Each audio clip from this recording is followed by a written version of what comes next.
ہم علم رکھتے ہیں کہ محنت سے انسان کو مقصد حاصل ہو جاتا ہے، لیکن یہ نہیں معلوم کہ تمام محنتیں کیوں بار آور نہیں ہوتی۔ کامیاب لوگ بھی محنت کرتے ہیں اور ناکام بھی۔ امیر محنت کرتے ہیں اور غریب اس سے زیادہ محنت کرتے ہیں، پھر بھی وہ غریب رہتے ہیں۔ کیا کوشش کے علاوہ کوئی اور عمل بھی انسان پر کار فرما ہے؟ کیا اسے نصیب کہتے ہیں؟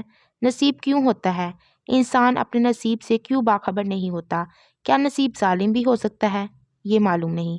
ساکن فضاؤں میں خاموش زندگی کے دوران اچانک زلزلے کا ہنگامہ کیا ہے؟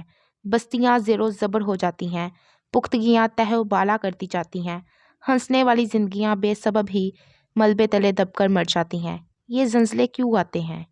ہم دیکھتے ہیں کہ پہاڑ، خاموش پہاڑ، پتھروں کے ڈھیر کب سے پڑے ہوئے ہیں۔ ان کی حقیقت کیا ہے؟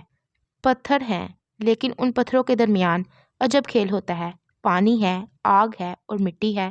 مٹی میں ملی ہوئی دھاتیں ہیں، سونا، چاندی، تانبا، گز، یہ کہ ہر طرح کی قیمتی دھات۔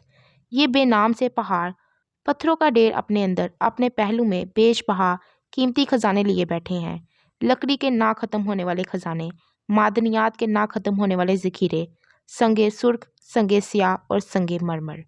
خزانے ہی خزانے، نہ ختم ہونے والے سٹور، کہیں نمک کی نہ ختم ہونے والی کان اور کہیں کوئلے کے ذخیرے، اور حیران کن بات کہ انہی کوئلوں کے ذخیروں کے آس پاس بیش بہا قیمتی ہیرے پائے جاتے ہیں۔ عجب بات یہ ہے کہ چمکتے دمکتے ہیرے دراصل کاربن ہی کی ایک شکل ہے۔ کاربن کو یہ خوبصورت شکل اختیار کرنے کا شعور کیسے مل گیا؟ انسانی عقل دنگ رہ جاتی ہے، یہ معلوم نہیں ہو سکا۔